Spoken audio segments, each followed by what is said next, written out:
Tôi là Calvin và tôi đang tại 2141 đường Mackenzie Road, City Hall của Vaughn. Và bữa nay mình sẽ có một buổi gặp gỡ với lại Mayor MAURIZIO BEVILAQUA.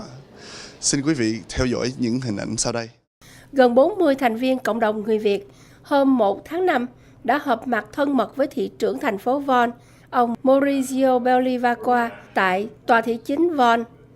Trong diễn từ với cử tọa tham dự A Breakfast with Mayor, điểm tâm cùng thị trưởng Vaughn cho biết thành phố Vaughn đã và đang phát triển, tăng trưởng kinh tế trong khoảng từ 4% đến 4.8%.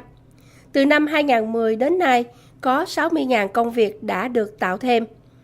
Một buổi sáng thức dậy tôi tự hỏi, hôm nay tôi làm gì cho cộng đồng cư dân Vaughn, cho trẻ em và cao niên.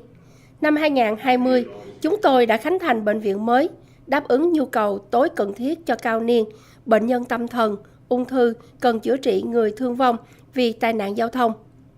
Thị trưởng MAURIZIO trong phần phát biểu đã đề cập đến chương trình phát triển hạ tầng cơ sở thành phố Vaughn, chỉnh trang hệ thống giao thông, mở thêm các trung tâm thương mại, xây dựng cao ốc cho các văn phòng, ngành nghề chuyên môn. Trong dịp này, thị trưởng MAURIZIO đã trao tặng cho Voice Canada 5.000 gia kim, góp phần với Voice Canada bảo trợ người tị nạn. Dạ thì anh Đạt, anh vừa mới làm xong cái buổi gặp gỡ với lại thị trưởng MAURIZIO BEVILAQUA. Anh có cảm nghĩ gì? Tôi tới đây với tư cách một người thương gia và một người hoạt động trong cộng đồng. Thì tôi cảm thấy là thành phố Vaughn là thành phố đang phát triển rất là mạnh và người Việt Nam mình cũng rất là nhiều. Hôm nay cái cơ hội chúng ta được họp với ông thị trưởng BEVILAQUA và ông ta rất là cởi mở tiếp đón chúng ta. Người Việt Nam chúng tôi nghĩ là một cơ hội tốt cho cộng đồng chúng ta hợp tác với thành phố Vaughn để có nhiều cái dịch vụ cũng như là giúp đỡ cho những thương gia Việt Nam, cho những công dân Việt Nam tại khu này. Và tôi nghĩ thành phố Vaughn một thành phố phát triển rất là mạnh trong những thời gian gần đây và trong tương lai. Tôi nghĩ đây là một cái cơ hội tốt cho chúng ta để làm việc với chính quyền và để chúng ta có thể tạo được cái thế lực giúp cho cộng đồng mình mạnh mẽ hơn. Calvin here with Anki An from Voice Canada. Anki An, today you received a $5,000 check from the mayor of Vaughn. How does that make you feel? And do you think that your aspirations will be changed? How do you think you will use this money to help the Vietnamese people? Thật sự thì anh rất là cảm kích cái nghĩa cử của ông thị trưởng thành phố Vaughn. Anh cũng hơi bất ngờ. Thì số tiền mà ông thị trưởng ông trao cho Voice Canada đó thì toàn bộ số tiền sẽ được dùng để giúp tái định cư những cái người Việt tị nạn mà Voice Canada bảo trợ. Và như ông thị trưởng này ông có nói đó, Vaughn là một cái thành phố đang phát triển. Cho nên là anh hy vọng là trong những năm tới đây đó, những cái người tị nạn mà Voice Canada bảo trợ qua đó thì hy vọng chúng ta sẽ có dịp được tái định cư nhiều người ở Vaughn hơn để cộng đồng người Việt chúng ta có thể giúp thêm vào cái sự phát triển của cái thành phố Vaughn này.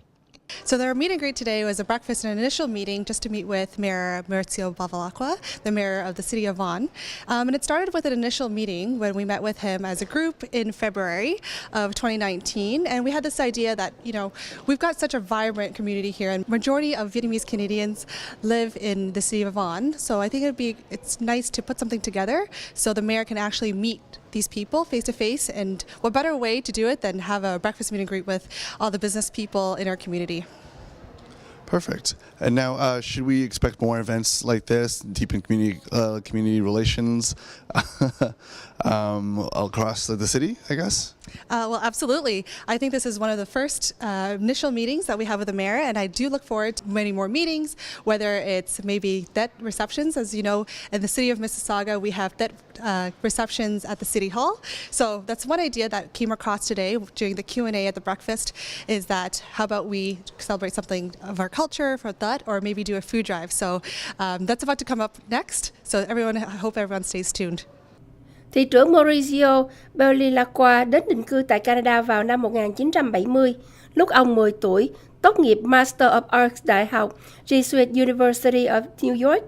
Từng là dân biểu liên bang từ năm 1980 đến năm 2010 và đắc cử thị trưởng Vaughn từ năm 2010 và đảm nhiệm chức vụ này từ đó đến nay. Hi, I'm Calvin Nan. I'm with VietTV, and we're here with Mayor BEVILAQUA, and we know that you have a very interesting set of years ahead of you for your term. Yeah. Yes, exactly. And we talked about this earlier on. I mean, I'm really excited about the subway that is here. We're building a downtown core where 30,000 people will live, work, and play, where new companies are coming. We're building a $1.8 billion hospital, 350 beds, and probably more. First smart technology hospital in the entire country.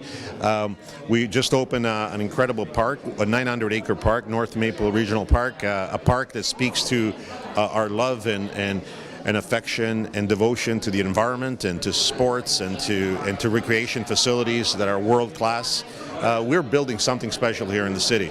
And even when you look at the unemployment, our unemployment rate is 4.2%. 4% is full employment. We're growing faster than the province and faster than the country.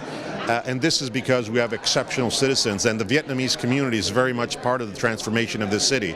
They give of themselves. Look the great work they've done with refugees. Look the great work they do in business, in their social and cultural institutions. They're very present, and I think that it speaks to this incredible capacity of being the very best that they can be. And to me, that is fundamental. They also recognize that we must move this city forward without leaving anyone behind. So Vaughn is about opportunity. 335,000 people live in this city, speak 105 different languages, they practice various faiths, but we're the safest community in Canada.